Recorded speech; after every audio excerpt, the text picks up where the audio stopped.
ตลาดที่พัทยาตลาดลานโพมาดูของทะเลสด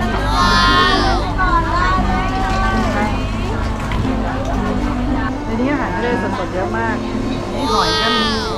สด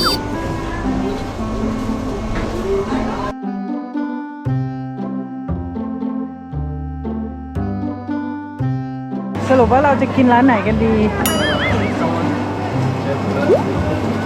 นี่เป็นพวกปูม้าสดๆนะเรากินอะไรอ่ะวันนี้กินปูม้า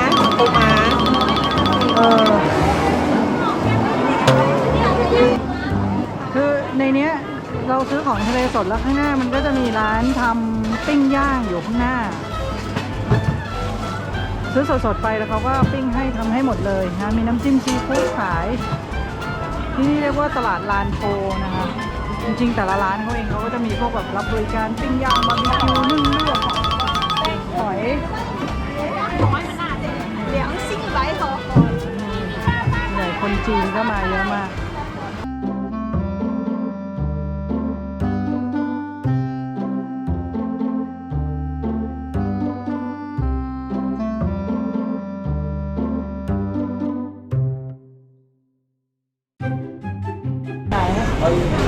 แล้วเนื้อแน่นหรอโอเคเดี๋ยววันนี้เราซื้อ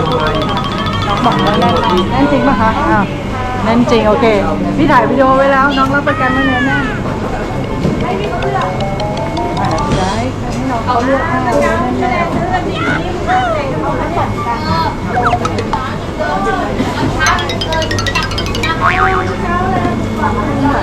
กันใส่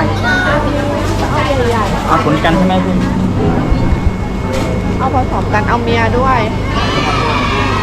โอ้ยมันไม่เจ็บหรอนี่ดูไข่อะครับดูน่ะเห็นไหมนี่ดูอะไรอะคะดึงครับผมไข่ไหมอ๋อ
ตัวนะครับฟ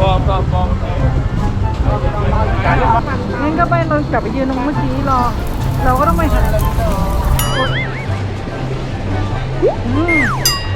ตายละไอ้สเก็ตไฟเมื่อกี้ติดหัวไฟกับลุกนะโอ้ตรงหัว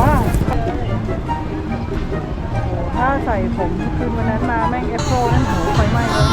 นี่ที่เป็นสเก็ตไฟติดมาเลยติดหัวมาเร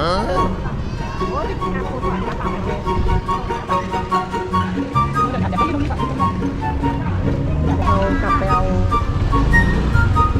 เขาบอกอีกกี่นาทีเมื่อกี้5 นาทีแล้วเมื่อกี้เป็นกี่นาทีแล้วได้แล้วเฮ้ยมีเสื่ออยู่ทั้ง2 อันหรือว่าเราจะเอาหยิบเสื่อไปนั่งริมหาดอาหารของเราได้ละเสร็จเรียบร้อยปัก พร้อม